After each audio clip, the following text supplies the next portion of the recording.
Are you looking for the school? Are you? No. I'm going to Cecil College. Okay, that's cool. And so there's a guy, his name is Stowe, and he does Cecil Readiness, which is like a streaming. Right, I've seen it, yeah. And so you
Good evening. Thank you for taking the time and coming out this evening. It's nice to see such a great turnout. Hopefully you will learn things. We've been learning for the past couple of years exactly what the blueprint is going to entail. We have a structure in place that I think will be successful for tonight. If there are questions, we'll certainly give you an opportunity to have those questions addressed. So this is what the evening is going to look like. I'd like to start out with the purpose for tonight. The blueprint, previously referred to as the Kerwin Commission, really it's profound. And it's been going on for several years now, but now is finally the implementation of legislation that was passed in 2021. So we'd like to make sure you're aware of what's coming, and that's really what tonight is. It's an opportunity to give you an idea of what you can expect in the next couple of years, as well as ask some questions about the blueprint. And I'll say it now because we're seeing some of the questions come in tend to be very much budget related. We are only so far in terms of our budget preparation. The first formal budget hearing will be January 24th, but knowing there's kind of two waves coming here. The first wave being what we believe will be a revenue shortfall, and the second piece will be the implementation of the blueprint. And it really is our belief, and I really think it's played out well, to get out in front of this quickly. And I will be able to share with you, as we go through the evening, some of what our sister counties are doing along these lines. There are 5 pillars in the blueprint, and we will take some time to go through each of the 5. And what is here is the structure of how we will talk about the pillar expectations, where are we now, what's next, and the challenges. And we'll kind of loop through that little rhythm for each of the 5 pillars. Afterwards, we will take some questions and some answers. So one thing, before I give you how you can access the questions, is that one of the biggest differences between the blueprint and what we've done historically is the way schools are funded. And it's really a goal to get you to see exactly how that's different. And it really becomes different starting July 1 of 2024. And with that, we are going to provide 2 different ways for you to ask questions.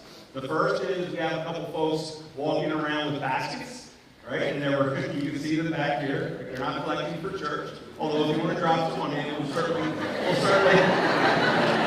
I guess it wouldn't be inappropriate to collect money now, right? You can drop your card, and they will make sure it gets to the folks over here to my left, and they are entering and kind of ciphering through the questions to avoid duplicates, and then they will read questions.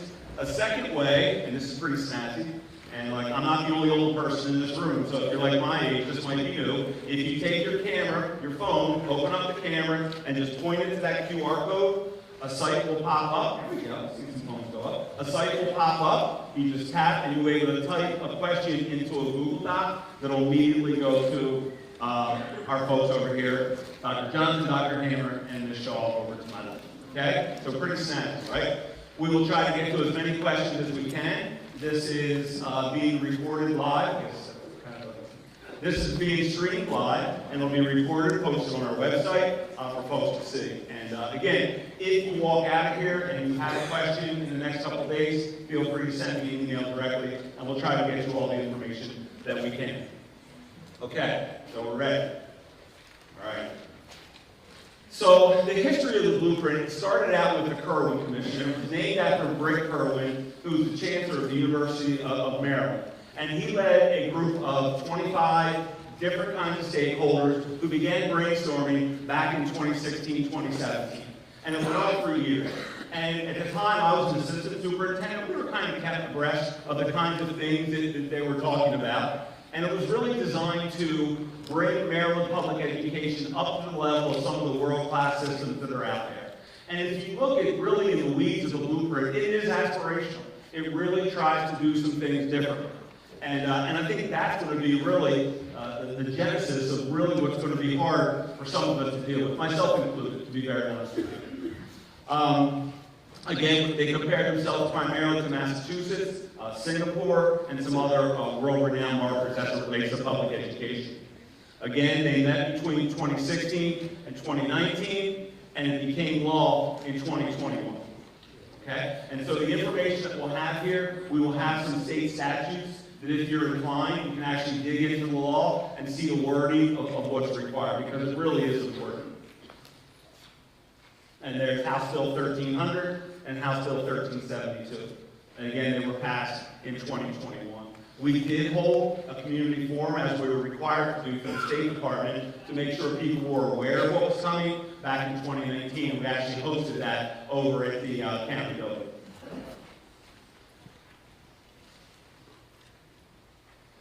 So I mentioned the 5 pillars, and the 5 pillars really are broad categories that have a lot of detail. And for us, and for tonight, I think this evening, the first 4 pillars are really pretty much the anchor of the conversation. Pillar 5 is very much grounded in how we report, and I'll touch on that when we get there. But the first pillar is early childhood education. And what early childhood education does is it tries to increase the number of 3- and 4-year-olds that we currently serve. When we talk about 3- and 4-year-olds, the best way to think of it is that 3-year-olds are preschool, 4-year-olds are pre-kindergarten. And right now, between the two, we have just under 800 pre-K and preschool students in the school system, and that's an all-time high. Now, this is where it begins, and you'll start to hear it go round and round. It is a good thing. It is a good thing to get children into a structured educational setting. We have the facilities, we have the highly qualified teachers, we have the curriculum. It's there. Some of the what we call major capital kind of capacity space issues is a little bit of a challenge, but broadly speaking, we have an all-time record number of 4-year-olds. And what has come with that, I'm sure there are pre-K teachers in here, is just an unparalleled level of need. Some of the 4-year-olds are coming in with significant needs that have really caught us by surprise to deliver on a broad scale. One example is that in a classroom of 24-year-olds, you have to have 2 adults. Whereas in a classroom of 20 here in high school, there's certainly not 2 adults. And you can see how the cost would increase just as we go. It's very much based on a sliding scale of income, of family income. Right now, the threshold for poverty is $65,000 for a family of 4. And we are trying to serve all 4-year-olds who are in families that are 300% of the poverty level. Okay? And eventually, it's going to scale to 600%. There is a big push around the state to bring in private partners. So these would be pre-K and preschool centers that are not part of CCPS. And I'll speak to that more in a second. The Judy Centers, you may have heard, the Judy Center isn't a building. There's not a Google address to drive down somewhere and go to a Judy Center. A Judy Center is a program. And it's a program at many of our elementary schools. And it's designed to increase family awareness as it relates to providing educational services for 3- and 4-year-olds. Very popular, and it's highly regarded. And it's named after Judy Hoyer, who is the wife of Steny Hoyer, I believe. So where are we now? If a pre-K child is coming into the system and they're within 185% of the poverty level, we are required to take them, right? We have 31 full-day programs in all 17 of our schools, and the only private partner we have right now is Mount Auburn, and they have, I believe, 20 seats. So, and this is another thing, because you'll hear sometimes talk about the increase we had in our budget last year, and we did get an increase in our budget. But there are numerous occasions where that money is simply taken from the state and given to a third party. And in this instance, it's Mount Auburn. And we don't begrudge them. They're serving 4-year-olds just like we want to, and again, it's the right thing for the community. But in terms of raw dollars, it's simply a pass-through. We take it from the state, we turn, and we give it to Mount Auburn, who serves those children. Okay? So what's next? As I mentioned, eventually it's 185% of the poverty level now. It's going to 300, and then gradually it's going to go to 600%. And at that point, there's a sliding scale. Really, the goal of the blueprint is to get all 4-year-olds in school. That's really what it is. There's an assessment out there for kindergarten, because Lord knows public education is not short on assessments. It's called the KRA, the Kindergarten Readiness Assessment. So that we screen the child as soon as they come in for kindergarten in grade 5. And the difference between a child that comes from a structured pre-K program and a child that doesn't is striking.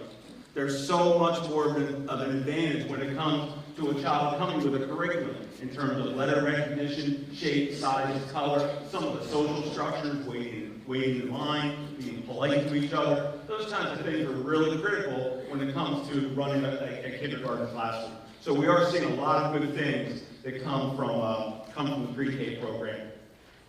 Space at the moment isn't a terrible problem, but if you notice, where's my clicker? Eventually all 3-year-olds are going to want to, the law calls for by FY32, all 3-year-olds come in. When we get closer to that, there will be space problems. There will be space problems. Right now, the space problems as a result of bringing in 4-year-olds are hit and miss. Some buildings we have some space issues, other buildings not so much. But again, the space issue will become more profound, particularly as we look to bring in 4 to 3-year-olds. Pillar 2. Teaching class.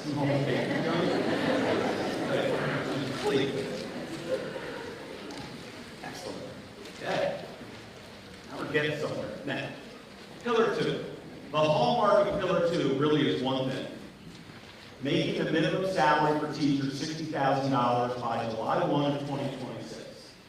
Again, what I'm saying to you is law, it's state statute. And when we hear about changes to the blueprint, the best way to think of it is a change in the blueprint is going to require change in legislation. There are nuances that maybe the State Department could affect, or maybe the Accountability Implementation Board. They're kind of the mothership of the blueprint. They could change some things, but some of the deeper infrastructure pieces of the blueprint can only be changed by legislation. So for now, this is the law of the land. And this in particular is the biggest probably impact at the moment, although I don't think it's going to be starting next year. But right now, we're being forced to get minimum teacher salary to $60,000 a year. Now, we can disagree as to whether or not we think that's a good thing. That's really not the point. But we knew back in 2020 this was going to be what was expected. So we immediately adjusted our teacher pay scale and contract so that we could get to $60,000 by July 1 of 26. Okay? We knew that that was going to require a 3.75% increase for teachers each of the ensuing years until 26. The problem with that, it's about double of what we typically give in contracts. So right there, we're seeing a significant jump in payroll costs for the last year and the next 2. And I do anticipate that as we move into 26, 27, we're going to start to see a calming of the high prices for salary increases. And that's a really important thing. Because right now, for years, our salary projection number would be about $4 million a year increase. This year, it's going to be 7. Last year, it was closer to 8. So these numbers are hard for us to take right now during this time. And what makes matters worse, relatively speaking, keep in mind, 2/3 of our workforce are teachers. And the other third are our support people and our administrators. The past practice in Cecil County, and in most counties for that matter, is that all contracts are stem off the teacher's contract. So that all people are going to get 3.75%. And so again, between that and the minimum wage increase, right, it's had a total push-up effect on all salaries in public education. And I'm saying that not just in Cecil County, because we've already kind of seen a preview of some of the questions coming in. It's very much what our sister counties are facing as well. We're all seeing a huge push-up effect. There's an old saying in our business, you're either paying your people more or paying for more people. Well, this has decided that for us. We have to pay our people more. And that's coming again as a result of the blueprint. This piece here, we met this by raising 10% over 5 years during that window. We took care of that, and there's the $60,000. There's also a credential out there called National Board Certification. And really what a National Board Certification is, the best way to think of it, compare it to a master's degree, just because conceptually it's like that. It's a license that's generated by a group, a national board, that says a teacher is at a certain level of proficiency and a certain level of excellence. And if they go through the NBC process, they're guaranteed certain levels of raises. Now, we have to have a plan to implement that for this coming July, and then it starts real the next July, okay? So what that does is things like, it gives teachers a raise who get the National Board Certification. If they decide to work in a low-performing school, another raise is there. So it's really designed to, A, incentivize teachers to attain a certain level of quality, and at the same time, entice them to work in our more challenging schools. Okay? And listen, for those of you that don't know, there's really a lot of conventional wisdom out there that our master teachers should work with the most challenging students. And it's hard. It really is hard work. And a lot of the blueprint language is really designed to entice just that, to get our outstanding teachers in our most challenging schools. Okay? So right now, currently, we have 34 National Board Certified teachers with another 110 in the process. And again, there's a $10,000 stipend that does scale up in the out years. Okay? So I mentioned as we go forward, this has to be in place by July of 25. There's salary increases every 5 years, and there's the $7,000 stipend. And currently, by the state's definition, Cecil County has no low-performing schools. And I think the reason for that is they look at low-performing schools across the state, and clearly there are some areas in the state of Maryland that are significantly more needy than in Cecil County. Funding is the biggest challenge. Notice Dr. Hammer's office, because funding really is. And I hate to sound like the person that just talks about money all the time. I mean, I started teaching in 1984, for $13,000 a year. And this stuff was so far removed to where I thought I would be, this far out. And it really is, the thing that drives all decisions that we make. And it sounds callous to talk about that sometimes, but it is true. Money matters. And I'll say more about that as we move through this. Also, one other thing is that we negotiate. Maryland is a very heavy collective bargaining state. All employees have union contracts, collective bargaining contracts, and we have to honor our contracts, and we do honor our contracts. And I don't shy away from that. It's the right thing for the profession. I have pretty strong feelings as it relates to collective bargaining and the association and the union's history in this country, and I do think it's more of a good thing than not. So moving into Pillar 3.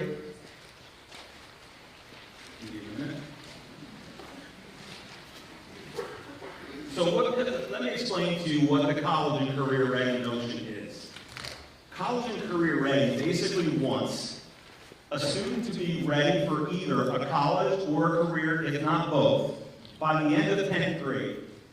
Because when they go into 11th grade, the desire is for them to track into more of a dual enrollment college track and begin to take college classes during their junior year, or pursue a CTE, Career Technology Education, right? A certification in nursing, biomedical, welding, electronics, all the programs we have at the School of Technology, and we have many programs here. For instance, we started a Teacher Academy of Maryland program here at Elton High School this year. So there's a lot of options for students, but the goal of the CCR is really to fork a student.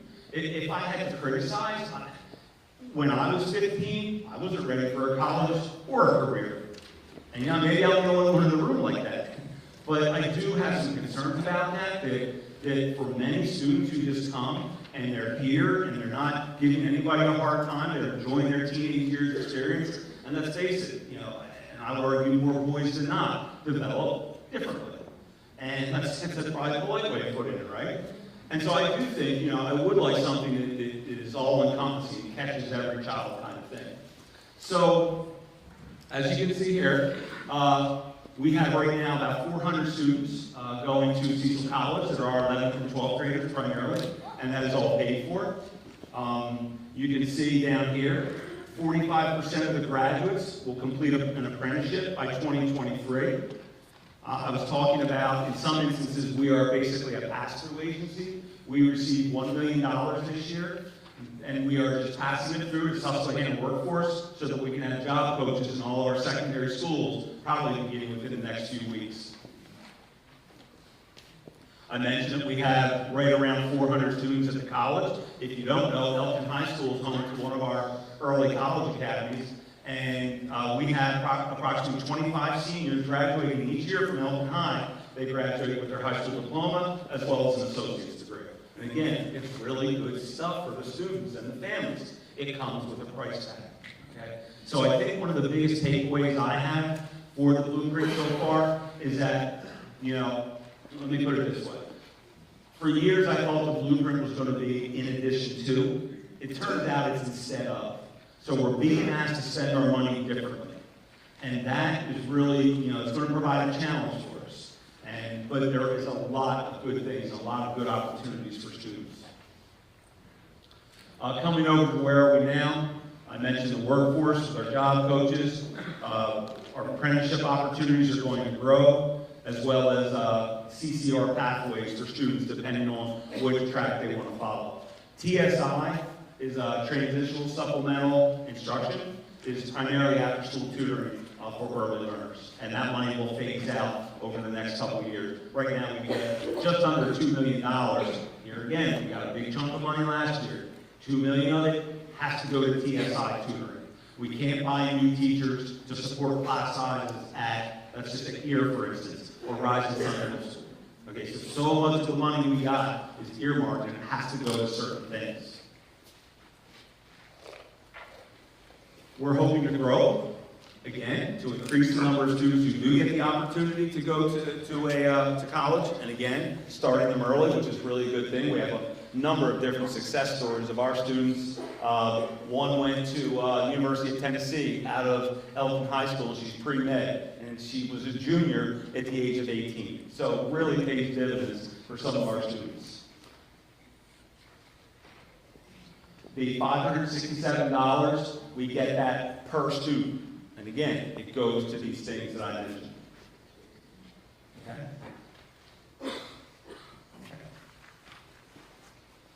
Okay, pillar 4.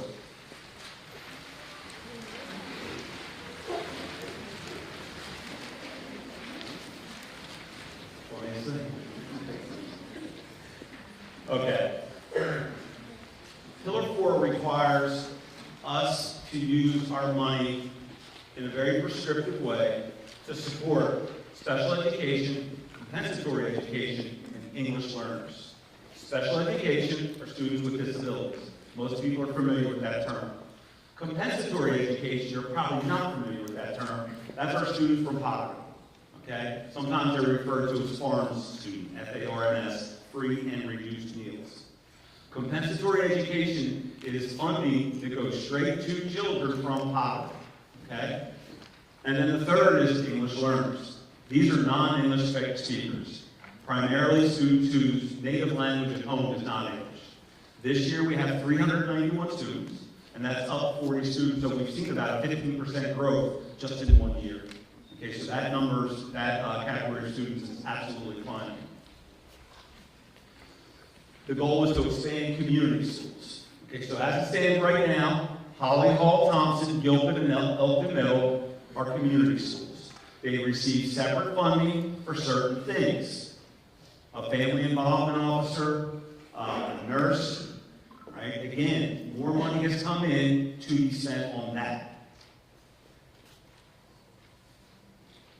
So there are 4 community schools because they have 80% of their student body that are free and reduced meal students. And the thinking is that that number is going to grow. And the percentage goes down so that the number of community schools will go up. So you can see the trend and the intent of the blueprint here. So beginning July 1st, this coming July 1st, there's going to be a significant change in the way we fund our individual schools. Okay? Basically, it is a requirement that 75% of the funding follow the student into the school. Now, this is extremely different and has huge implications for all of us.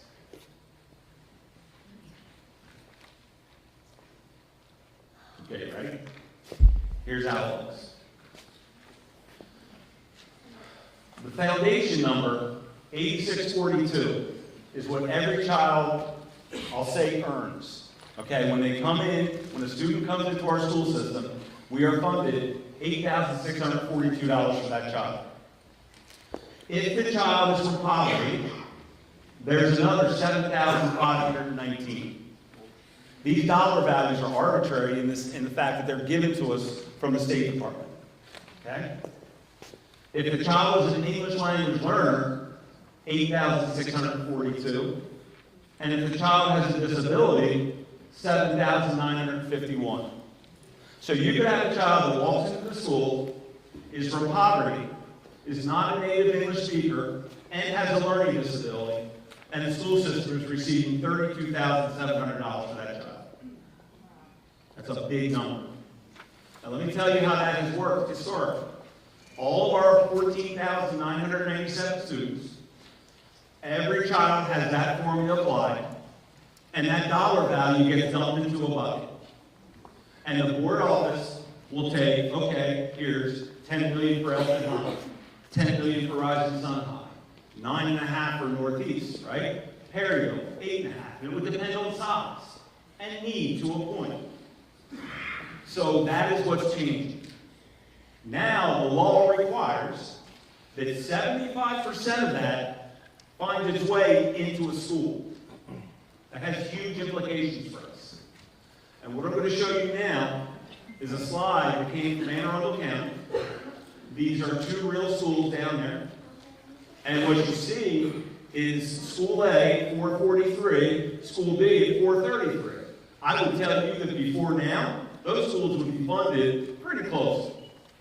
Okay, in terms, now, they get federal money, Title I, this is all independent of federal money. But historically, they get federal money, and the board office would push federal money to School B. But in terms of the state money was close to 50-50. We kind of gave everybody a comparable amount. Well, if you look at what happens now, remember I said every child gets the foundation. So that's the 3.8 million, 3.7 million. Again, they're very close because these numbers are very close. Well, clearly, School B has more students in poverty because they're getting 2.9 million, and School A gets 556,000. That's $2.4 million difference. I've had a little saying around here for years: 15 positions per $1 million is about what it costs for us. So that if you talk $2.5 million, right? There's a lot of positions right there. And then when you go down to English learners, right? If you go back one, look at the English learners, 43,210. What that's telling you, if every English learner was 8642, that's telling you that this school has 6 English learners. It's that simple. You just multiply. Well, clearly, they have a lot of English learners. They have hundreds. So you can see what's happened to the funding. Special education is at least close. Pre-K is kind of in the same ballpark as well. So let's focus just on the English learners in the compensatory education. Again, non-English speakers and your students with disabilities. The difference is staggering, okay? So if you look, historically, you see the 4.9 million and the 9.8 million, that's 14.7 million. And if you divide that in half, each school would have got about 7.3, 7.4 million. Well, with this new funding formula, that school just got a $2.5 million increase, and this school just got a $2.5 million decrease. So you can see the challenges it presents. So how do you reduce $2.5 million out of School A? First off, a school with 443 students is not that big. And if you take a little school, one of our smaller schools, I don't know, like a Leeds or a Kenmore, maybe 250, 275 students, and you start removing staff, it just has a kneecapping effect. It really hurts the school. The school has a hard time functioning. In most of our smaller elementary schools, they have 2 kindergarten, 2 grade 1, 2 grade 2, 2 grade 3, right on up to grade 5. With class sizes in 22 or 23. If you have 2 classes of 22 and you lose a teacher, now that one class just became 44. So you see what's happening here. So now, what I'm going to say next is what really gives a lot of us anxiety. So there's 2 ways to go about this. The first way is to simply remove staff. In other words, if School A has too much revenue, we've got to peel back, we simply peel back, keep it. The problem with that is it's just really hard for some of these small schools to take. Or another way to do it, you take a master teacher with 25 years experience who's making upwards of $98,000, $99,000. Everything is included in this. Healthcare, when we make workers' comp contributions, Social Security, this is a total value. Maintenance, operations, it's all in there. So if you can take a very expensive teacher and flip-flop it with a brand new 23-year-old out of Lawson, and the expensive teacher, you can simply flip-flop them and save money. You follow me on that? And what this calls for is potentially the reassigning of staff. And clearly, it has a lot of anxiety. And many in this room, I've kind of given the same remarks to you. So I understand the potential here. The upside of this is that the law comes into effect July 1, 2024. But there are no penalties involved until July 1, 2025. So ideally, we're going to gradually address this. And so yeah, it's really got a lot of people's attention. And to be fair, you know, I've heard criticism that we're talking about this too early. Well, this is why. Because we know this is coming, and we know we have an infrastructure deficit at the same time. So for us, it's kind of a dual wave that's coming. And we've got to be fair to our folks. We've got to be fair to people to know what to expect. And you know, I know the survey certainly got a lot of people's attention, but there are significant budget challenges that we're going to have to address head on. And in terms of tonight, our first budget hearings, I mentioned, is January 24th. You know, we can talk at maybe a 30,000-foot level of cuts, but honestly, the board's going to have a big say in our recommendations to handle the money challenges, and as will our staff and parents. So, a few more things. Pillar 5, I would just ask you to be sensitive to this idea of just how detailed this is going to have to be. You could have a single teacher who's being funded by every bit of 4 or 5 different pots of money. And so that person's employment, and this is way in the weeds, that person's employment gets tracked back to the foundation, tracked back to special education, to comp ed, to ELs, are they TSI? So there are just a ton of moving parts. Right now, our estimate is that we have 30,000 internal accounts. There are 30,000 different accounts in the school system. The budgeting process is extremely complex. And I would just ask people to be patient with that and understand that that's the case. The expectation, you know, we try to be as transparent as possible in terms of telling people what we have, but it's extremely complex. It really is. I mentioned the 75% piece, and the expert review teams are all out of system, people who will come and inspect exactly the things we're doing. If you don't know, the governing body primarily of the blueprint is the Accountability Implementation Board. The State Department for Education, you know, we work for them, if you will. The Board of Education is really overseen by the State Board of Education. Sometimes I think folks think we are accountable to the county government. I would argue we're accountable to everybody, but the county government, in terms of authority, they don't necessarily have any line authority over us other than budget. Our powers that be, MSDE, and the State Board of Education.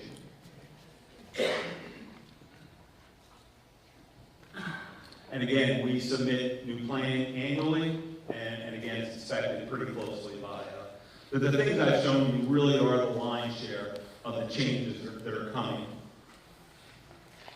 A couple other things I want to put this up. If anybody's interested, these are the different state statutes, and we are going to post this on our website, this whole presentation for any of you. So you can see the different targets of funding, if you will: foundation, poverty, English learners, special ed, pre-K. This is the supplemental tutoring, college and career for kids that have dual enrollment, and concentration of poverty in community schools. So basically, the vast majority of the money that we get now is targeted for one of these destinations. Traditionally, we would get money from the federal, state, and local. This would be the board office, if you will. and we would distribute it to the different areas. Right? And now what's happened is the federal money is out of the equation when it comes to this, but all state and local money is now broken down by these areas I just talked about. Even the county contribution. This year, right now, the county government is contributing $88.5 million to the school operation. That money has all been earmarked for us to know what will be coming. It'll be earmarked again next year. Next year, we have to honor it. It was targeted this year just as an FYI, to kind of get us ready. But yeah, things are very much changing. So I want to give you an idea, broadly speaking, of how the school system is funded. So what I want to point out, two things. I want to point out Worcester County down here. Worcester County, $20,736 per student, and $5,000 comes from the state, $15,000 comes from the local. Got it? So the county is a whole lot more than the state in Worcester County. Worcester County is the wealthiest county in the state because of Ocean City. You got it. Okay? The poorest county in the state is Somerset. Look at the way they're funded. $17,000 from the state and only $4,100 from the county. Okay? So it's my speculation that if you look at what's happening with the blueprint, the counties that are very wealthy or very not tend to be near the top of funding. Okay? And the rest of us fall in line down here. So there's a tiered amount that the state gives you based on your county's wealth.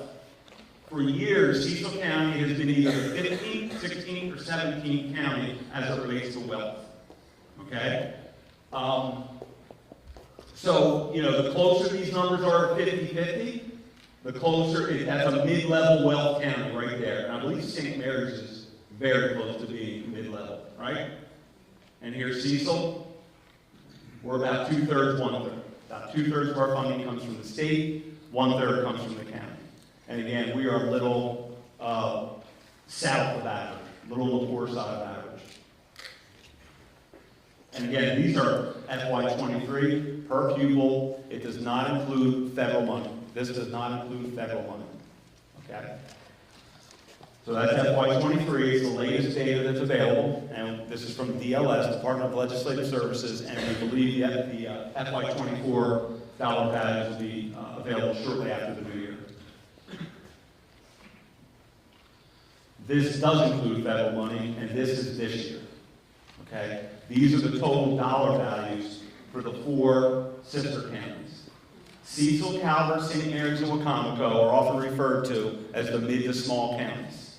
And we all have in the 15,000 student range. And we're mid to small. If we were in Delaware, we'd be the biggest counties, or the biggest school systems in the state. But you can see, this has federal money. And if there were a soulmate in education, it would be us in Calvert. Calvert and Cecil are very close. We have about 100 students fewer than they do, maybe 150, and they're a little wealthier than us. But Cecil and Calvert are close. So I guess the point I'm trying to make is the differences between these two. Somewhere in Calvert County, they're having a town hall forum too. They're being asked to do the very same, we're being asked to do the very same things they are, with upwards of, what is that? $35 million less. And it's really, really hard. And some of the questions I've seen come in about, why are we out here so early? Why are we talking about maybe it's data place towards performing arts and different kinds of things? It's because the money situation is that bad. And, that kind of speaks for itself. Wacomico actually has fewer students than we do. By about 150 fewer students. Now, St. Mary's, to be fair, is about 2,000 students bigger than us, and they have an air base, I believe, in the county, and that generates some revenue. But yeah, we're clearly up against it right now. There's a lot of competing interests for what we believe is not enough funding.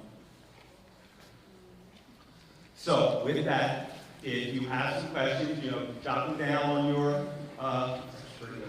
jot them down. Somebody come on, pick them up. I know we got some in the queue.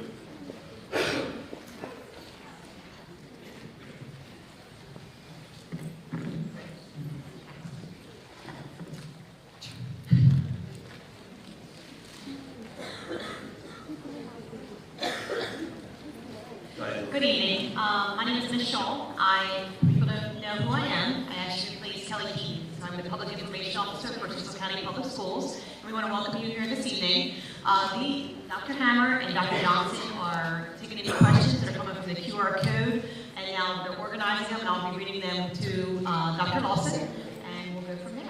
All right, so starting with question number 1. It has been suggested that kids will need to pay to play sports, which you were just talking about.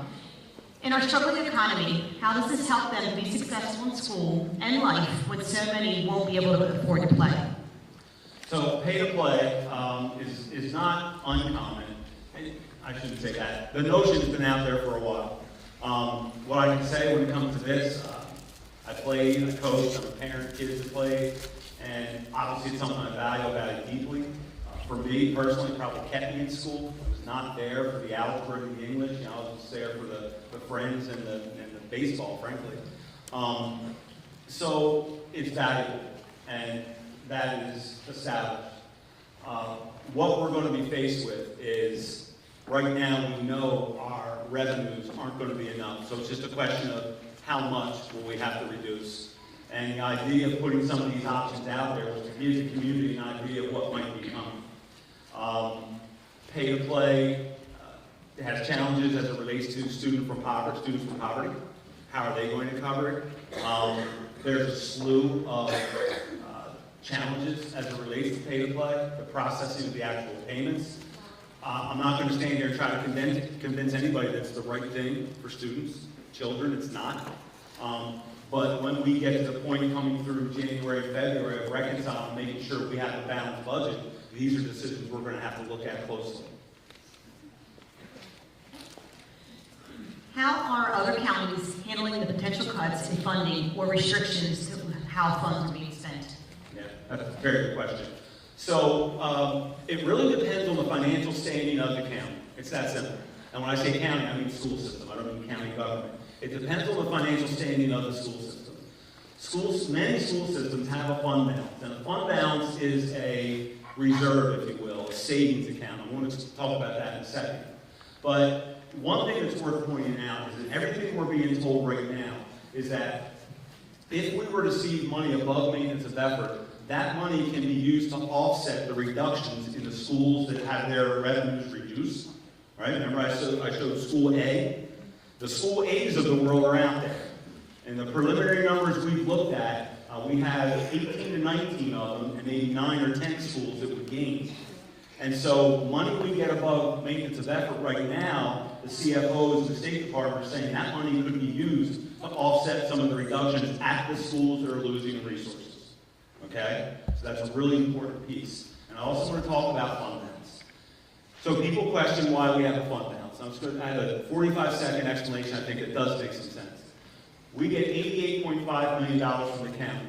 We get monthly payments from them, right? Once a month for 12 months, we get whatever 88.5 divided by 12 is, right? That's like 7 and change, 7.5, 7.6. So we get that, okay, from the county. The state gives us about $135 million. They break that up into 6 payments, and we get a payment every other month. We have to time the money coming in and the money going out, just like we all do when we pay bills. We have to time that money so you don't have cash flow problems. Every payday, Cecil County Public Schools spends about $7 million a year. So the recommendation to have a reserve there for cash. Now, if we have unassigned fund balance, we will certainly look at using that for next year to buffer some of the pain, knowing that it's one-time money. All of us who make mortgage payments, you know, you can make a mortgage payment from a savings account. You can't do it every month, or you're going to run out of savings. And so that's a lot. That's conceptually what we deal with. Did I answer that question? Okay. I'm just trying to say. The only thing is $7 million per pay period, isn't it? Pay cycle, yes. Pay cycle, not a year. You said a year. I said per year? Yeah.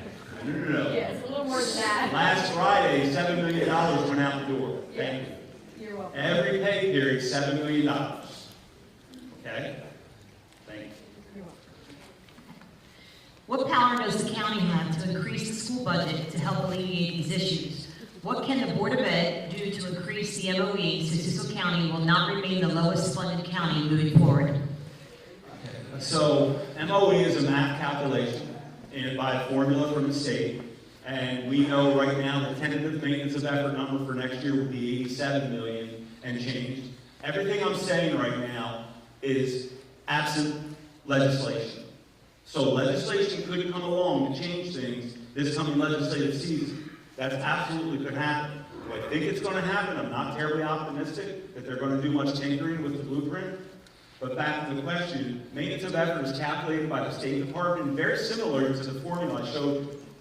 Okay? And so the way our budget process works is that we send a budget to the Board of Education, approves the budget during the month of February. By the end of the month, it goes to the county executive. She submits her budget to county council by the end of March, I believe it is. So in terms of raising maintenance of effort, the Board of Education has no power to do that. They cannot do that. How are we funding the 3.75% raises required for staff with a projected deficit? Will there be reductions in administration? What about teachers who fail to perform? So, three-part question there. Yes, in terms of reductions with administration.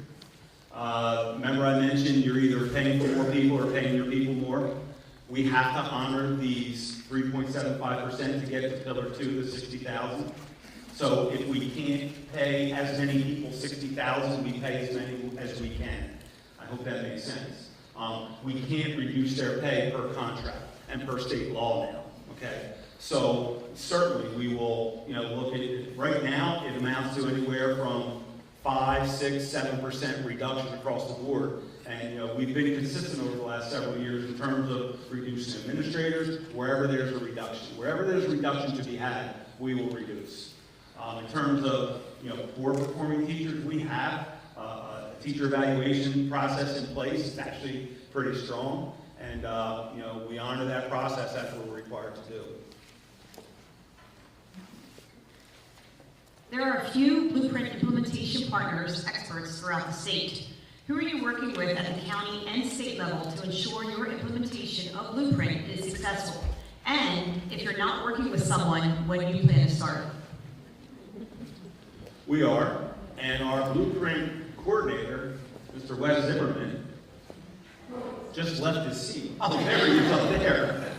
Who's our blueprint contact, Wes? We just brought him on. Heather Sowers. Heather Sowers is our blueprint expert, paid for through the state of Maryland, and she is our primary contact on all matters related to blueprint, and she just came on board last week. This is more of a comment, but okay. $60,000 is not a competitive wage growth compared to industry for STEM for a bachelor's, master's degree.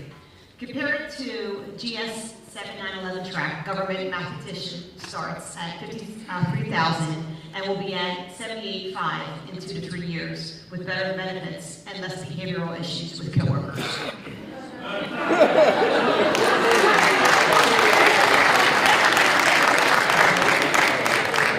You're right, that wasn't a question. Look, I've been doing this for 40 years, and you don't have to agree with my opinions, but I've certainly earned my opinions. When you talk to a 19-year-old about going as an undergrad to Towson, University of Delaware, to be a teacher, implicit is that when that person does that and completes the process, they're going to be able to make a living and raise a family and do those kinds of things. And if anybody remembers the number I gave, is the poverty level for a family of 4 is $65,000. And so we have got to, and here's the thing, we're not the only game in town. We're not the only game in town. We have Newcastle County, which is about 4 miles that way, in the same size as Anne Arundel. They hire teachers by the hundreds, and people know that. And so we have to maintain our salary. We get reports every year to show how competitive we are. We are competitive. We don't lead the way, but we're competitive. To start this school year, this is important, we had 2 teacher vacancies. 2. Appoquinimink had 80. Christina School District had upwards of 100. we had to sue. Because we treat our people right and we're competitive with our salaries. We don't have to lead the region in salaries. We simply have to be competitive. And that's been what my cry here for several years. And again, it's for the health of the community, and the kids, and our team. It's just the right thing to do. And yeah, so your coworkers, that's another conversation. If salaries are or have gone up significantly, why do residents get a property tax refund? Why are school programs possibly going to be cut? So I really can't speak to the property tax refund. I asked you to be this interested in our budget as we move into January, please. We will do everything we can to show where the money goes, how it goes. And again, if people disagree, we've done an in-depth analysis of the staffing compared to Wicomico, St. Mary's, and Calvin. And right now, we have the fewest number of full-time employees compared to those 3 counties. So to say we're overstaffed, in terms of administrators, of the 4, we're the 3rd lowest. There's one county, Calvert, I want to say, has 9 fewer. Wicomico has upwards of 100 more. And so you can say, here's a frustration I have. Sometimes if people don't know what a person does at Booth Street, they think it's not valuable. That's simple. It could be the most intense accountant behind closed doors, grinding every day to balance the books and report properly. But because nobody knows what she does, people think she can be cut. And it's simply not fair, too. Now, if somebody's there in the middle of this person's job and says, you know what, that's redundant, that can be cut, I'll listen to that. But if you're not real sure what a person does, it doesn't make their job meaningless. And we definitely run into that. There is a lot that goes on behind closed doors. We are a self-insured healthcare provider. And it's the cheapest way to do it. So when people make claims, they get processed by us. We are a self-insured school system. And if you think about that, that's a lot. It's $40 million. And so it's just an intense amount of work goes on. We can show the leadership team used to be upwards of 10 people, it's now 6. And and I don't work around saying that much, but know that every time we get an opportunity to reduce, we do. Last year, 2 leadership team members retired. We replaced them with 1. And so we're always on alert and on guard for those kinds of reductions, whenever possible. Funding over the past 4 years has increased $46 million, but there is talk about funding shortfalls. Is there more of an increase in expenditures? If so, where are those expenses, and why is there discussion of cuts to long-funded programs such as fine arts? That 40 whatever million dollar was increased, that has to have COVID money in there. The COVID money was really a short-term thing. And listen, there's some second guessing of hiring our people with COVID money. First off, it's what kids need. It is what kids need. They need that much more than hand sanitizer and plastic desk guards and anything else. They needed people. And that's how we provided services, by giving them people. That's one thing. The second thing is COVID money cannot be saved. COVID money has to be spent by September of 2024. We are not at liberty to say, oh, we got this federal money, let's tuck it away for a rainy day. We could not do that. We had to submit a plan, and it had to be spent on time across the board. And we will stand by the way we spent our COVID money. And it was the right thing to do at the time for the kids. If we didn't have the COVID money, these budget challenges we're having would have been here 2-3 years ago. Did I answer all that? Okay. If we reduce classes available to our students, will this hurt chances for student success? What are the potential cuts to fine arts and sports programs? So fine arts and sports will be cut no more than any other program. Okay? We're not going to single out a certain particular program and look to butcher it. That's just not going to happen. Okay? I want to make sure everybody's comfortable with that. Do I see us cutting back across the board? Absolutely. That is what's going to happen. Read that question one more time. If we reduce classes available to our students, Will this hurt their chances for student success? So right now we have a high school task force meeting, and they've been meeting for the better part of the last 2 or 3 months, and they're looking at steps to include reducing the number of credits needed to graduate, reducing the number of electives available to students at the high schools, possibly changing the schedule. And this is all being done not because it's the right thing. In fact, I would argue for a 15, 16-year-old, they need to be in school as much as possible. Many in the room know that we've had a program for several years called Senior Option. If a senior doesn't have a class, they don't have to come to school. In other words, they can come to school late if they don't have anything first, or they can leave early if they don't have a class at the end of the day. We're looking at employing a junior option. Now, junior option is not really good for anybody other than the fact we are looking at it. Don't get all happy. Okay? Students over here are starting to celebrate. We're considering it. I see it. But yeah, right, it's not the right thing to do for a student. It just isn't. But the problem is it's a way for us to save money.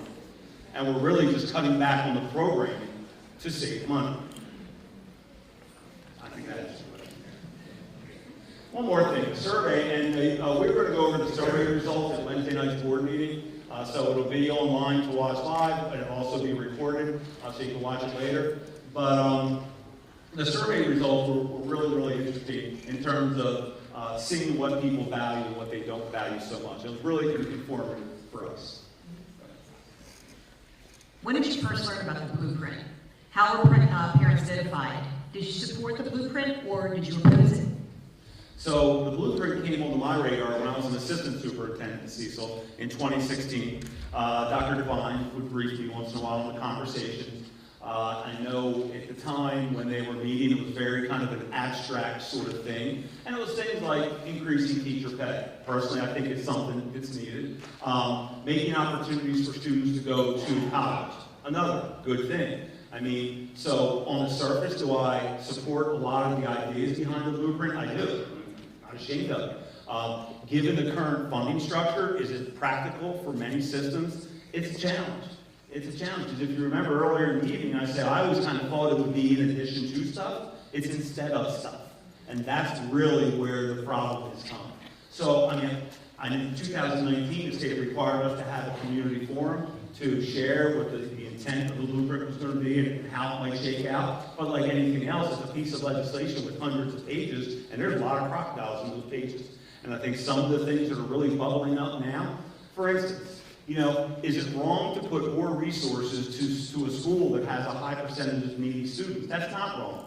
That's what the students need. I mean, I'm a teacher, you know, I'm a dad, I'm a grandfather. It's the right thing to do for children. Hard stop. Now, is it pricey? It is pricey.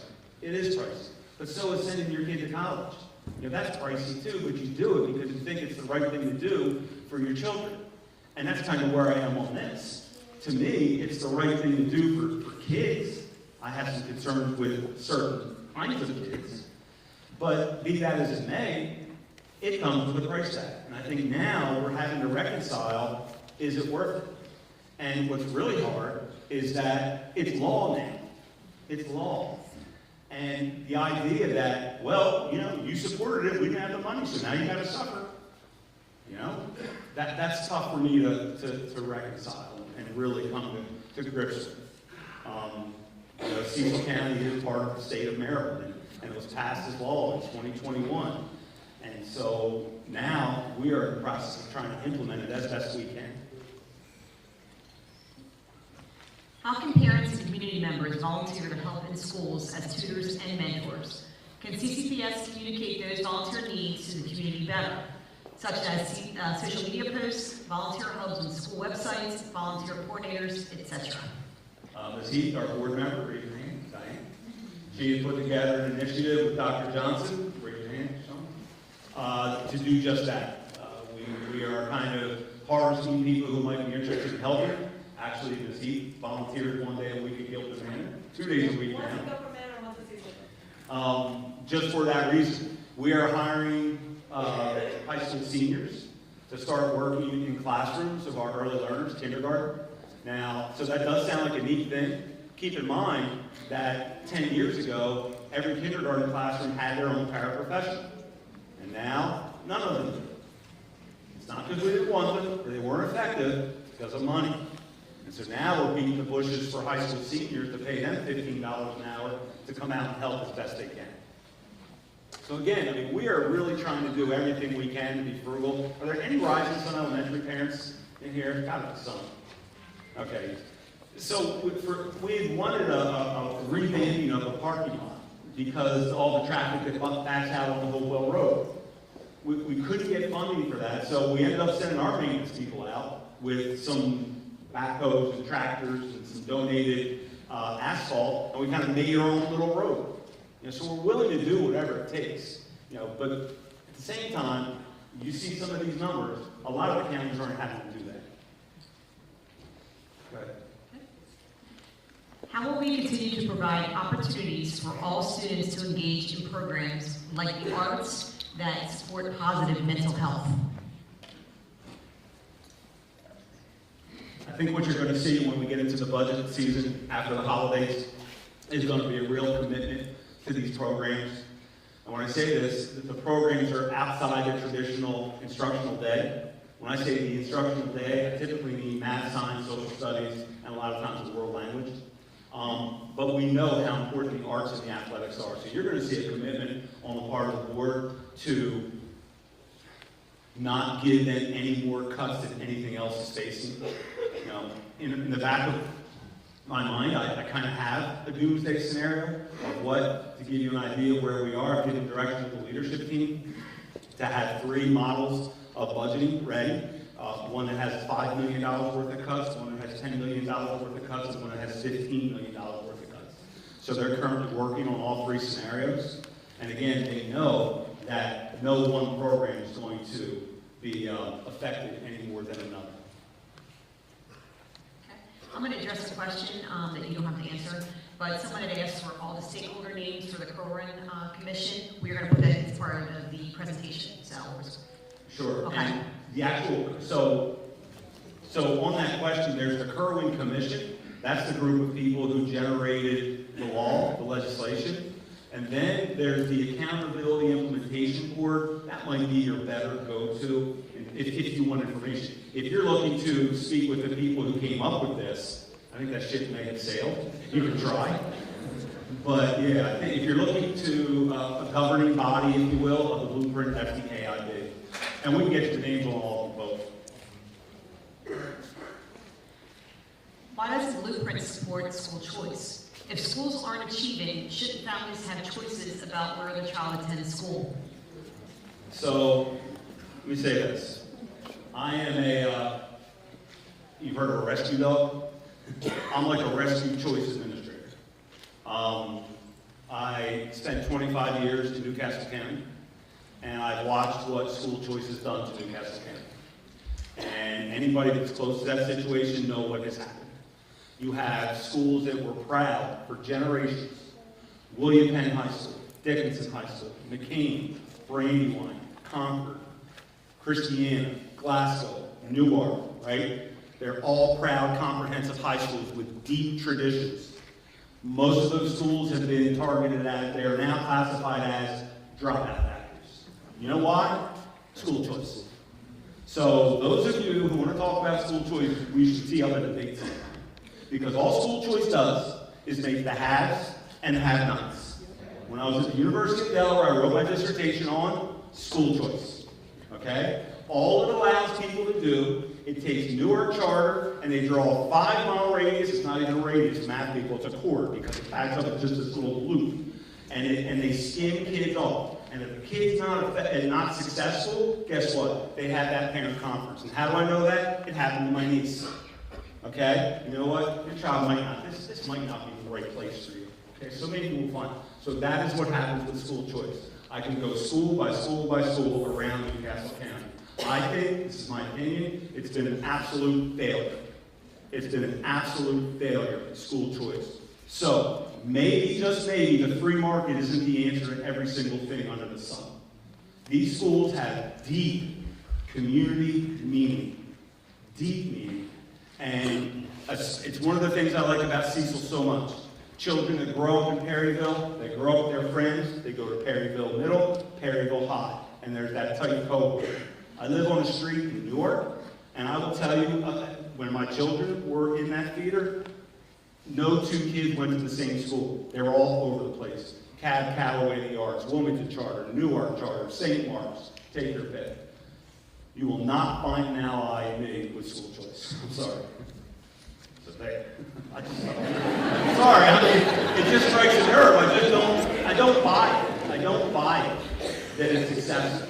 You know, I just don't buy it. If you want to, okay, so here's the thing. Walk into a 4-year-old classroom and watch the little 19 4-year-olds running around, adorable can be. You want to know the number one indicator of those kids' success? Their mother's education level. Okay? You will find no research out there that controls for parent education level and parent income that shows that choice schools do better than non-choice schools. So that's really where I find. All choice does is suck resources from traditional schools and they go to other schools. I feel pretty strong about school choice. Sorry. I see mention of additional AP and college readiness in the focus of future work, but elementary schools' GT programs are already lacking, and there are no additional services for middle schoolers. When will gifted and talented services be fairly treated as part of special education?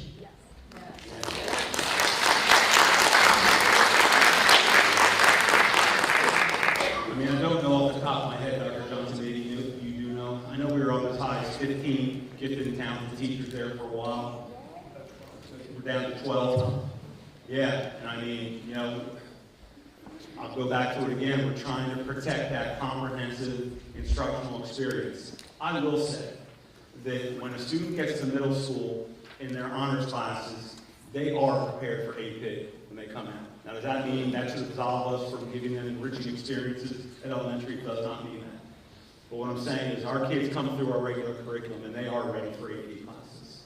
I believe that. Are the pre-K students attending Mount Aviat paying tuition to Mount Aviat as it is a private school? If so, is this double funding? We don't know. No, they're not, or we don't know. They are not. If they're a pre-K program, they are not paying tuition. Very good question, Claire. This is lengthy. The diverse teachers portion of Pillar 2 often seems to get left out, and with the demographic changing across the county, what are your plans to build a more diverse teacher and staffing pipeline so that you can not only attract but retain a high-quality educational staff and leadership team to take our education system to a higher level? What is CCPS doing to retain teachers in addition to bringing in new hires? So there's a lot to that question. I'll tackle the end first. I think we do a really good job of attracting teachers and keeping them. I mean, the numbers bear that out. We were the top of the state in terms of retention last year. In terms of grooming new underrepresented teachers, it's a challenge, really, across the entire region. I think we are small enough that we can kind of handpick and do it at a granular level. In terms of programs, the biggest step we've taken is putting a Teacher Academy of Maryland program here at Elton High School, trying to attract African American minority teachers. Because I'm confident once people come here and stay, they stay. And we can bring them into administration as interested in those kinds of things. It is really, really a difficult lift right now. I'll tell you, all school systems are struggling with this. But I am proud of what we're doing, for sure. My son had to take an online AP course through a Florida program because a certified teacher left his school.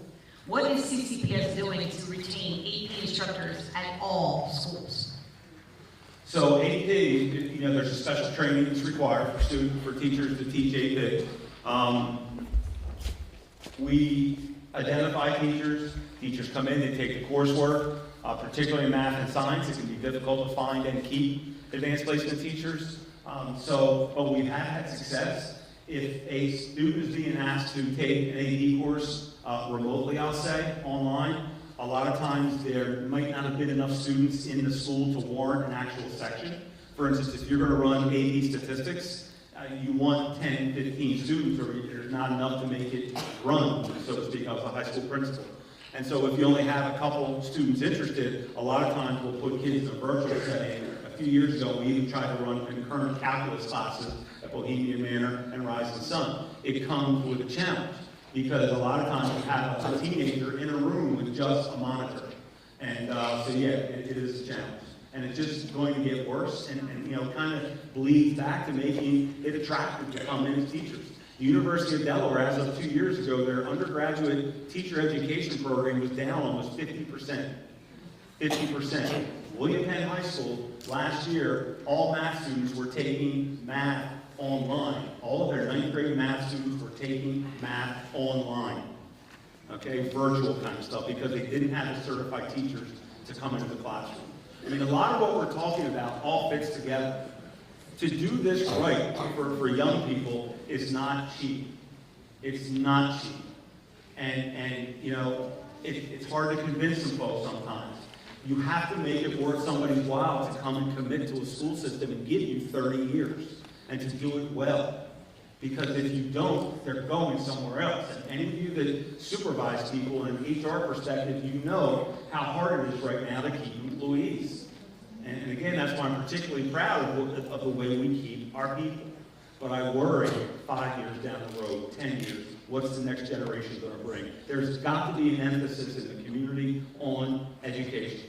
And it's hard. I'm editorial. It's hard. But here's what makes it hard, is because people, like, we're all, you know, our nature is that we want to, when we give something, we want to get something back, right? It's real reciprocal like that. I did this, I should get this back.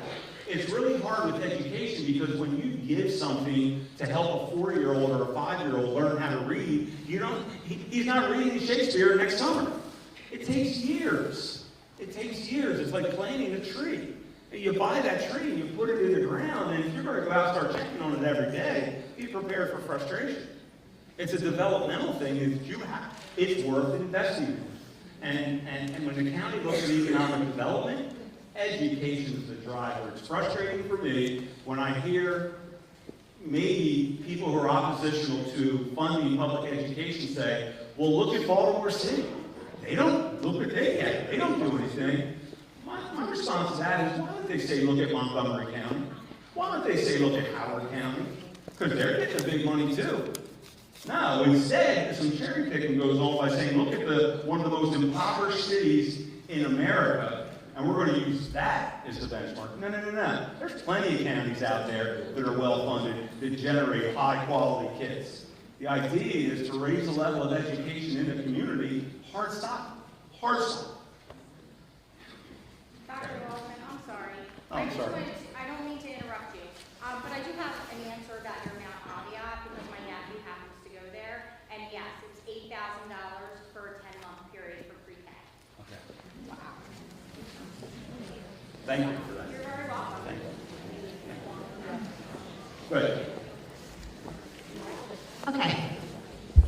The ECA is impractical for students outside of the Elton and Perryville high schools. Will this program be extended to each of the high schools instead of expecting the students to commute to Elton High School or Perryville? ECA is a great program. If it's a talking point in the presentation, then why is the program not open to every student that qualifies for the program? We are providing transportation, Dr. Ford, for students, or We provide hubs if students want to jump in the hubs to get to. so we provide transportation hubs. So we do have different feeders represented in the Perryville and Elton feeder. They're not all just Elton and Perryville students. In terms of expanding it, I can't say we wouldn't be interested. Keep in mind, the college has a capacity issue as well. They can't always accommodate these big clusters of kids coming in. And it's the college's teachers who are teaching our kids really want to get their sophomore year and beyond. Okay, but it's not something we're averse to. And right now, we're running about 25 students per school per grade. What is the definition of those in poverty? How will these changes impact those families? Student poverty, right now we have about 55.5% of our students are considered poverty, and $65,000 or for a family of 4. And it's a sliding scale as the family decreases. These are federal guidelines. that we simply apply and verify. How are special education services? Michelle, to interrupt you, on that question, whoever submitted that question, if you want me to chase down the actual numbers for like a family of 3, family of 2, we can get you that. Just shoot me an email. It's pretty easy to get that information. Go ahead.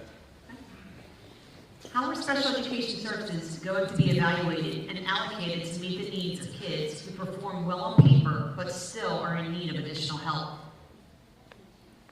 Well, I mean, you know, that we really leave that kind of stuff up to the IEP team. I do have a level of frustration with the funding in special education in Maryland. To give you an idea of what Delaware does, basic, intensive, and complex. The IEP team decides what level of need the child is operating at, and then the funding follows the child.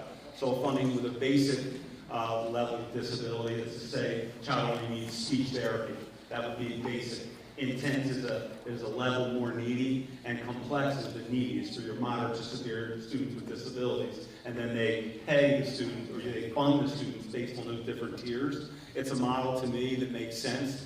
The way it stands right now, students with disabilities, generally speaking, are funded kind of the same way across the board. And read that question one more time, I'll make sure I answer it. Okay. How are special education services going to be evaluated and allocated to meet the needs of kids who perform well on paper but still are in need of additional help? I do worry that we don't have enough for our students with disabilities. The number of paraprofessionals and one-on-one support we offer a lot of students has gone down considerably over the last few years. And again, that does come back to funding. To be honest, looking at the level of reductions we'll have to make, there will be special educators in there. There will be special educators in there. Cecil County has a long history of inclusion, and we try to support the students as best we can. But again, it takes resources. Do you anticipate the state allocation of funds to reduce federal funding in the future? Do I expect the state allocation to reduce federal funding? Yes. Do you anticipate the state allocation of funds? Well, right now we know what we're going to get. It's about a $3.5 million increase on the state side. That is assuming there's no legislation. Okay. So the federal government, it's hard to say. You know, they're talking about federal government shutdowns and those kinds of things. They bounce around. In a normal year, we don't get that. We get, I want to say, upwards of $12 to $14 million from the federal government on a normal year when it's not COVID. Okay, that's historically about the number we get. So it's really hard to say what we'll get on the federal side. The federal government revenue is extremely restricted, so you have to do certain things with it. And that's really kind of where the state's going now. It's really mirroring the federal model. But we know right now, our calculation has us getting about $3.6 million of new money on the state side. How do you plan to address relocating a teacher and they opt to leave the district because of the move? What happens if you have one school that is mainly teachers of 25 plus years, and will you move all these teachers and not have any master teachers at the school to lead young teachers? No, I mean, that's an extreme taken out, but the larger notion is true. The redeployment of teachers to either gain or save revenue is just, you know, a reality of things that may occur. The biggest thing, I mentioned that we had 2 teacher vacancies to start the school year. The biggest thing I worry about is that you're going to take a teacher that's a master teacher, top of the scale, and reassign them to a different school, and they're just going to stay right on 95 and leave the county and go somewhere else and teach. That is definitely a worry for me. And it's real, especially with your late 20, 30-something teachers who don't have vested pension and those kinds of things. And many of our teachers, I want to say upwards of 2/3 of our teachers live in county. So they're here, they're a fabric of, I saw somewhere 400 of our teachers have children in our school system. So they're baked into the community. They're going to stay a part of the community. I do worry about some of our younger generation who have a little more flexibility with families, absolutely jumping to Hartford, jumping to Newcastle, going up into PA. And more than any one thing in my last 6 years, I've tried to build a positive culture in this school system with our employees. We have 2,200 employees. I try to make this a great place to work. And on something like this is really tough to control for. And I worry that we're going to take it. Is there another way to deal with the different amounts of school funding besides moving teachers? If the schools were fully funded by the county, would this help?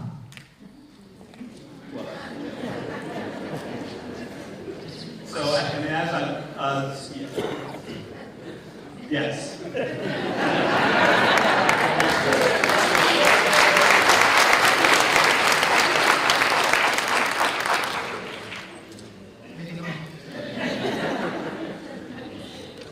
In regards to the implementation of the upcoming 75% rule regarding student funding, does the 75% rule apply to the entire per student funding amount or just the additional funding amounts?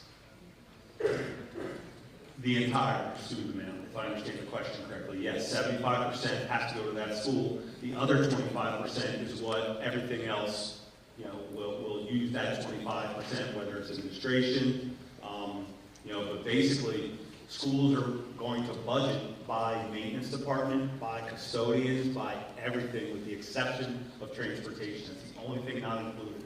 And so when we get to a point, we're going to have to operate all administration, all administrative support, whether it's business services or human resources, within that 25%. Why can't students of ESL, special education, and compensatory education services be spread around the county instead of concentrated in community schools? Might help us equalize budgets around the county. That's not the first time that's come up. I've kind of given this talk to pretty much all schools in the last few weeks, and that's come up a number of times.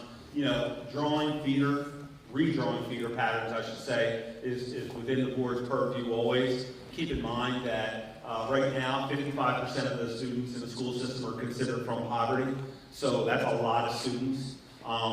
Starting to cherry pick certain neighborhoods to go to certain schools, especially, you don't want to grab a family from Cecilton and send them up to Bayview kind of thing. The 5 rivers in this county are real. It's a real issue, and it's because of the 5 rivers that we have 5 or 6 very small elementary schools. A little piece of trivia for you. The single most expensive school in terms of per pupil expenditures is Bainbridge Elementary School. Okay? Nobody ever gets that trivia question. When I ask, which school has children that are most per pupil? Turns out it's Bainbridge. And the reason is they have a fairly established teaching faculty, so they're on the pricier side. There's an assistant principal, a nurse, a guidance counselor, and when you take all that and add it up and divide it by a fairly small number of kids, it comes out to a lot per pupil. And so what I'm getting at here is the fact that we have a lot of these smaller schools, because of the geography of Cecil County, really does give us some challenges. The placement of our non-English speakers is 391. That is a model. When I was a principal in Wilmington, that is a model. We had 180 non-English speaking students in my middle school, and we have all the county's Spanish-speaking students. So there are some models out there. The only caveat I would put out there with that kind of model is transportation can really be an issue because you're busing kids all over the place now. And so, so whoever tossed that question in, it's being talked about. Our current county government most likely will not provide additional funding. So what is the plan you currently have to seek funding from other sources? What about Hollywood Casino and Great Wolf Lodge? Pillar 4 is geared towards workforce, so companies in Cecil should want to buy into the educational system. Can outside sources help us with the funding? So outside sources, that comes up a lot. Right now, the biggest donation we've had from a local business was York Properties. And it was $100,000 for 4 years, $25,000 a year. Generous, unbelievable, it's going to School of Tech. We love the School of Technology, that's all great stuff. But think about that number I just threw out there. The biggest one we've ever seen is $100,000. And we're talking $257 million budget. So the philanthropic generated contributions towards schools tend to not be at the scale that we need. And honestly, not really even close. Doesn't mean we don't try, but we're talking $257 million. Is there a cap for how many students can be in a classroom? How big could the classes actually become? No, there is no cap. Big. On the survey, you will see about half the community is worried about class sizes, and even half the teachers are worried about class sizes, and half aren't. It's consistent with what we see. Class size, it depends. You go in some schools, it's a serious issue. Other schools, not as much. But no, there is no contractual limit on how many students we can put in a class. What I'm doing tonight, the superintendent of Carroll County did in her county last spring, and she's estimating mid-40s in some of her high schools in terms of class sizes. That is Carroll County superintendent estimate, just to be clear. But yeah, it's real, because what's going to happen is, once we get past the new year and are more firm in our numbers, we're going to be able to show schools, this is how much revenue we expect you're going to gain, and this is how much revenue we expect you may lose. And for some of these schools, they're going to see a reduction to the extent that the only thing we can do is reduce the number of teachers in the building. Now, you can get it by flipping an experienced teacher with a non. That will help some. That's not going to solve everything. There are going to be flat-out teacher reductions in some of the schools. And so that will increase class sizes. And I want to be really clear about that. Dr. Johnson, speak. We have a series of questions coming in right now about Mount Aviat. Is it okay if I take just a moment to answer that? Clear that? I don't want to leave without accurate information. So we are required under Blueprint to pursue a 50-50 partnership. Ultimately, 50% of the seats in the county for 4-year-olds should be provided by the school system and 50% by private providers. Cecil County has one private provider, that's Mount Aviat Academy, and they enter into an agreement with us annually. We currently allow them to take up to 20 seats for pre-K students, and we reimburse the cost of the tuition at the allowable rate through MSTE, not their tuition. So our allocation to Mount Aviat Academy, it does come through our budget. It lands in Cecil County, then we push that funding to Mount Aviat, but that's a grant they applied for and funded. There is no dual earning for Mount Aviat in that process.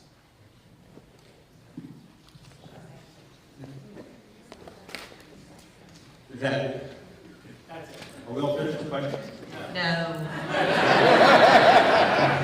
Sorry, Lynn. Okay. We're getting there. Good. Okay. What about a 4-day school week to reduce busing, maintenance, Now heating, you know that came and from costs? students. That's a student want the 4-day week. No, I don't see the reality of that happening. I know there was a bill that came out of Anne Arundel County to reduce the number of school days from, right now it's 180.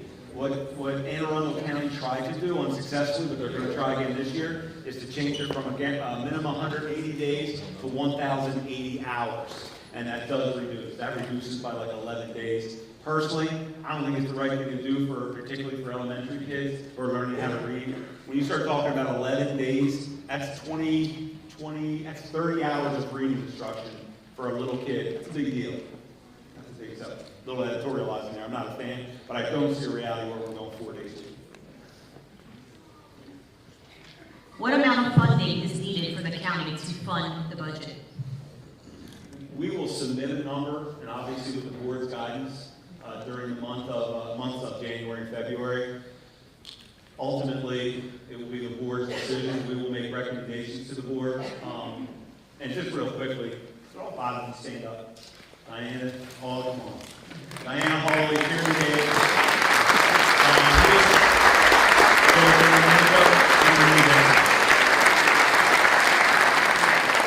So I just want to thank these folks. Well, first off, they're my boss. I always want to thank your boss. But seriously, I mean, they do a lot, and there's a lot of time involved, a lot of headaches, and so thank you. But ultimately, the board will take a recommendation from us, from me, and they will approve a budget that we think is responsible. So I don't want to put a dollar value on that right now. But I will say this: to meet raises this year, we know we need $7 million. Okay?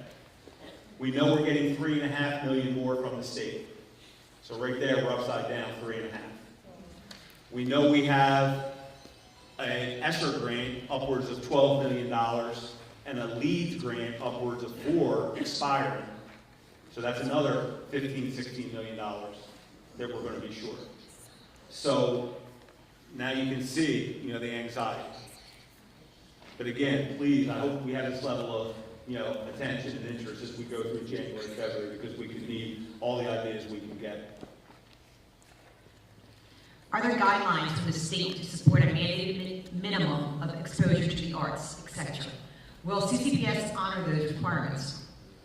Yes and yes. Yes, there are minimums, and they fall in the electives, but certain students, Dr. Floyd just stepped out, but certain students, once they begin a pathway in the arts, they pursue that, but it's the electives that we would look closely at trimming back. And, just to put people's minds at ease, if you're worried about this kind of stuff, I don't see us a school without a marching band or a school without a choir.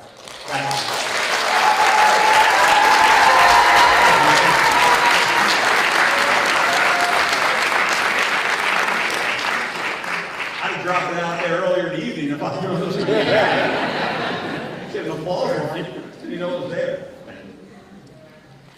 Go ahead.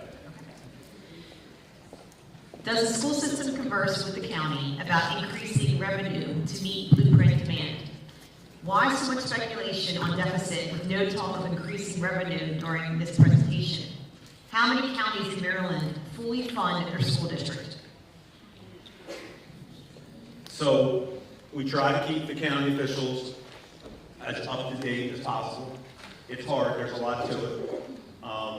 Last year, going into budget season, we asked each council person to come in for a one-to-one meeting with myself, board president, Paulie, or CFO, just kind of show them what we're dealing with and try to get some input there. And then there were multiple meetings during the course of the year with the county executive. I've already had one meeting with the county executive and her director of administration a few weeks ago, just to kind of put this on the radar, so this isn't a surprise. So I think the communication is there. I think sometimes it's hard because we're probably seen as just always wanting money. And I guess, I understand that perspective, but like I mentioned before, education is not cheap. It's not cheap. And if you look at the life incomes for those of you who are younger and still in school, if you get your diploma versus not, you're going to make more money with your diploma. You get a 2-year degree versus not, you're going to make more money. You get a 4-year degree, it goes right on up the ladder. And I'm not saying college is the absolute cure for everybody and everything, because it's not. But by and large, people who attend school tend to do well. And I mentioned the number one indicator of the success of a 4-year-old is the education level of that child's mother. And this is the same, I was a high school principal for a long time. This was my line to my high school kids. Don't do well for yourself, do well for your children that you haven't even had yet. You're buttering the bread for your family. My mom and dad came from dirt, nothing. And I was the first to go to college.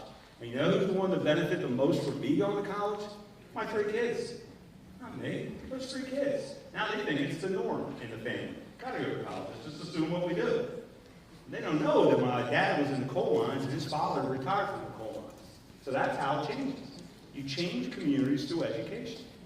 And when people don't want to invest in education, I say, well, how much do you want to change this community?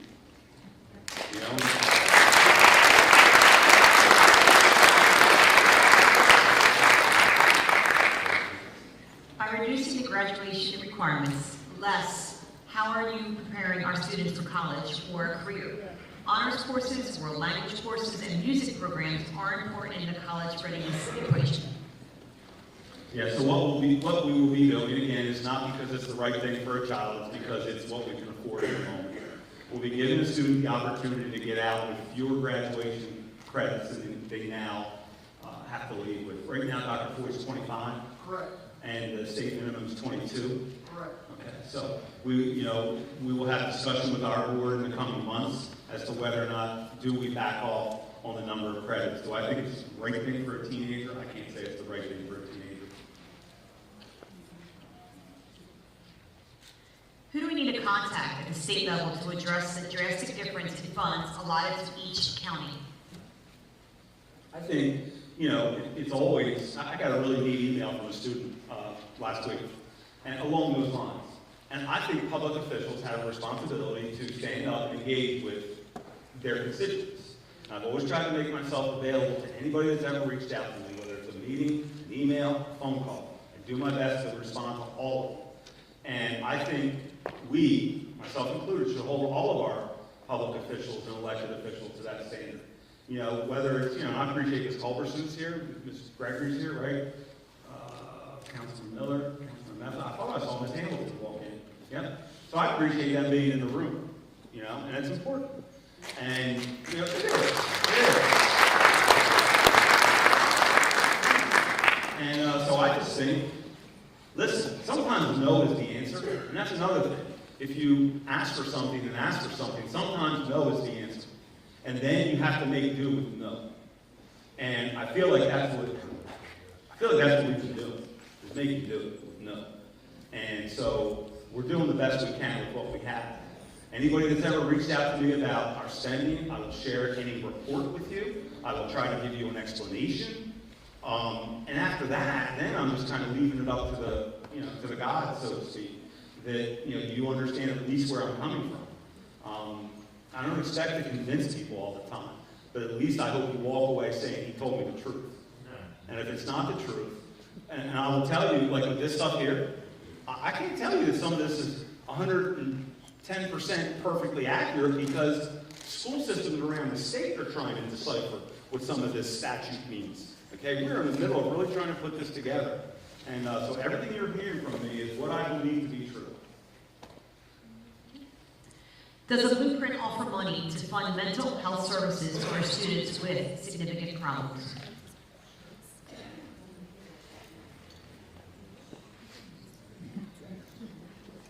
He wasn't listening. Yes, I was. Does it? Mental health coordinators and also special education services. Yeah, we do have a mental health coordinator funded through Blueprint, that's right. Oh, this is Wes Zimmerman, he's our Blueprint coordinator. Used to be principal here.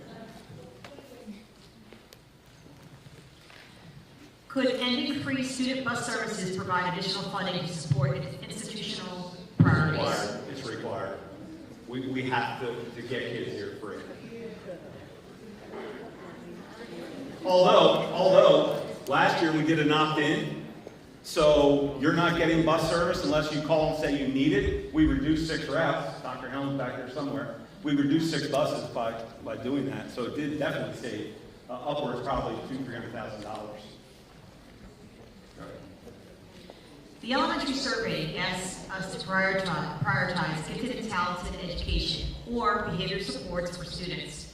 Can you elaborate what is meant by behavior supports? Will these supports extend beyond student support centers in schools? So behavior supports would include student support centers. They would include any particular staff they have the ability to support students who are struggling. So they would be the primary resources, and they're close in terms of the amount of dollars spent with gifted and talented. We have 12 gifted and talented teachers, so the dollar values there are comparable, and it's very much the kind of thing that when you're in a building, it really depends, you know, who you ask as to which they think is more valuable. And I think that's the hardest thing that we're struggling with here, is because the cuts are going to be significant. And I feel like, and believe me, you know, I'm no different than anybody else. There are times I drive home at night and I'm saying to myself, you know, have I done the right thing here? Is this right? You know, should I have done it this way? It's constant, that kind of thinking. But I've landed on this, that I think this was the right move, because we had so much interest and so many people talking about just the level of cuts that are going to have to occur. And because if I compare it to had we not asked and we just made cuts, then I would have felt like we never really talked to the people who are being affected by these. And so, yeah, it was not, you know, a whimsical, off-the-cuff decision. There was a lot of thought behind it, because we have always given the budget priority survey. And for the last 15 years, the budget priority survey is the same. Dr. Hammer's going to show that Tuesday or Wednesday night at the board meeting. Every year it comes back the same. Parents want programs and school safety. Every year. This time I'm thinking, you know what, we need to get more in the weeds. North Bay is a $350,000 line item field trip for our middle schoolers. I think it's valuable. Do you think it's valuable worth $350,000? I mean, that's like, someone's going to have to answer that question. And so we really wanted to get an idea on where, our community was on the survey. And I know it was clunky, and I know it raised some blood pressure up. But, yeah, I definitely think it got the conversation going. And you should check out the results were in the superintendent's update in Friday morning. So, yeah. All right. Turn off the QR code.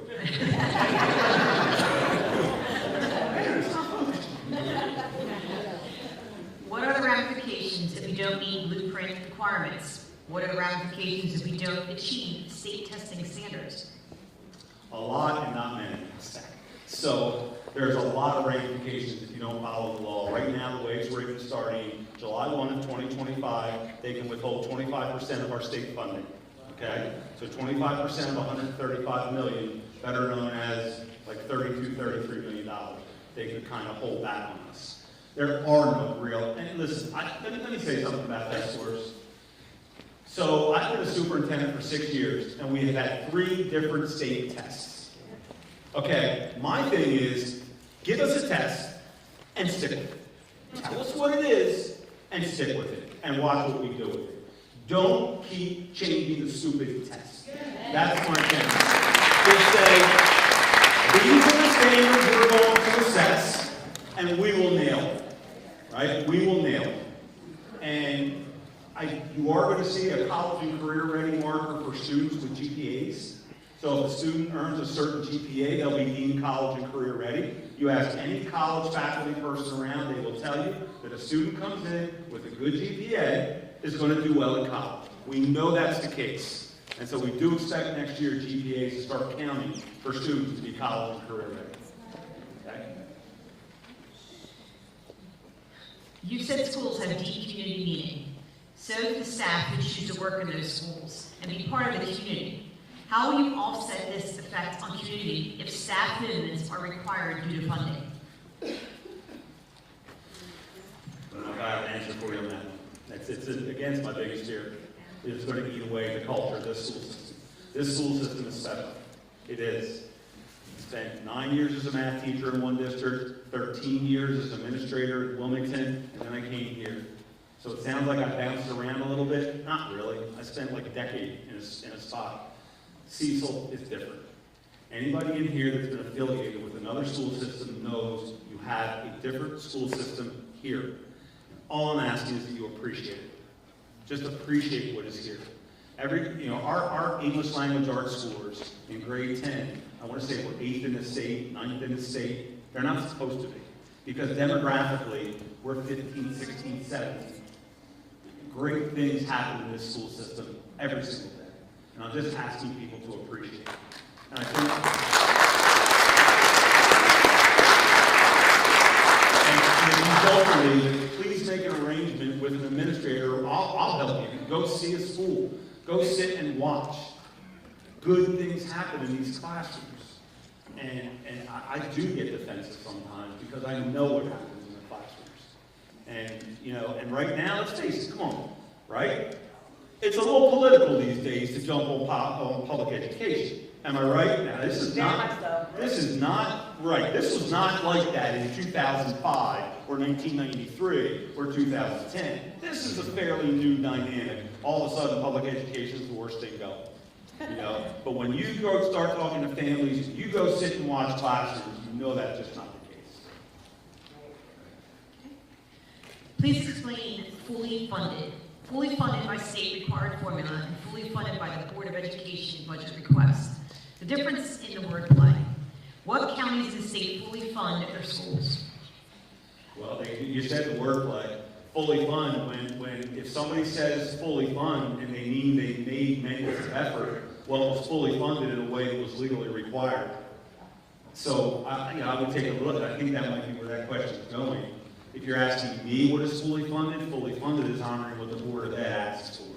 That's fully funded. Fully funded last year, we asked for $5 million above maintenance, we asked for a $5 million increase above maintenance of effort. Okay? $5 million is not the sun and the moon. we thought that was the number needed to take pressure off of class sizes.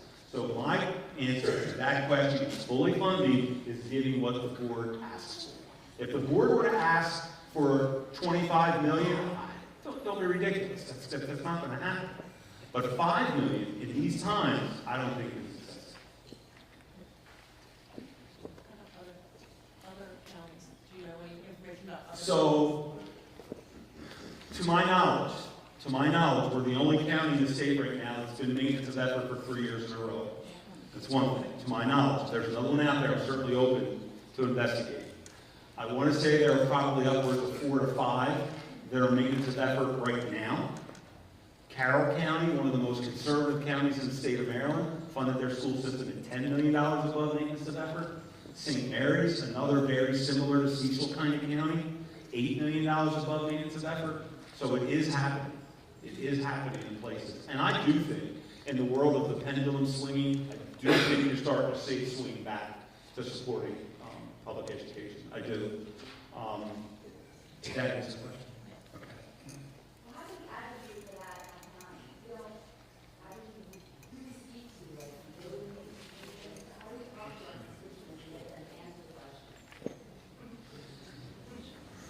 Well,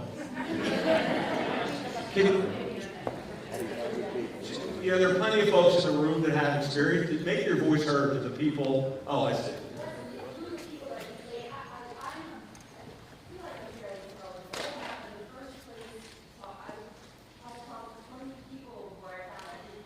You can talk to me always. You can talk to our Board of Education always.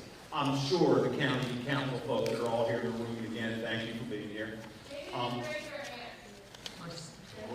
Jackie, county council, could you stand up, please? Ms. Hamilton, just so they know who you are. This is your county council right here. Okay? And all, seriously. And they didn't have to be here. They didn't have to be here. It would have been easy to sit this thing out and stay home and watch it on Cecil TV. You know? So truly, I appreciate that meeting. Well, okay, next question. Janelle is not here tonight because her mother had a stroke this weekend. So please be praying for Danielle and for Mother Marilyn. Thank you. Okay, go ahead. All right. This is the last question, Dr. Lawson. What data do you have on how many Black and Brown teachers are currently in our system, and what data do you have to show the retention rates? And furthermore, how many are in leadership positions in schools and on your team? Yep, we have it all. Check. My team, leadership team, 2 African American gentlemen are here. Overall, I'm more pleased with our administrative underrepresented populations. Our teachers are tougher because I really believe once we get folks in, we keep them. And what's really neat is when we open and post for our assistant principals jobs, last year in particular, it was like a who's who of our great teachers wanted to be assistant principals. And that is really a good thing for a system. And whether or not you know this, is that it's year 14 when a teacher with a master's degree makes more per day than an assistant principal. Okay, so it's a step 14 when that happens. So we need to make sure our pay, and I have pay scale data for all levels, all areas of the region, and we lead in nothing. But we're not bottoming anything either. So my job and my goal is to keep us competitive with everyone. And so we do that, and we treat our people professionally, you keep your people. But anybody that wants that information in terms of our minority breakdown and underrepresented populations and administration teachers, we have all that. In fact, we have to report it each year to the state. That's the last one? Last one. I'm not going to answer any more questions. Guys, thank you very much. Thank you, everyone. Thank you.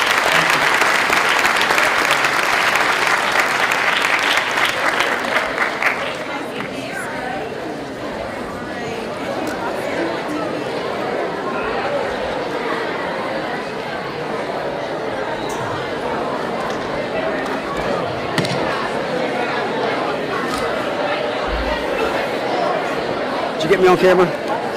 Good. No, not unless Doug wants me to interview somebody. Sure, you did a good job, man. Nice meeting you. Rob.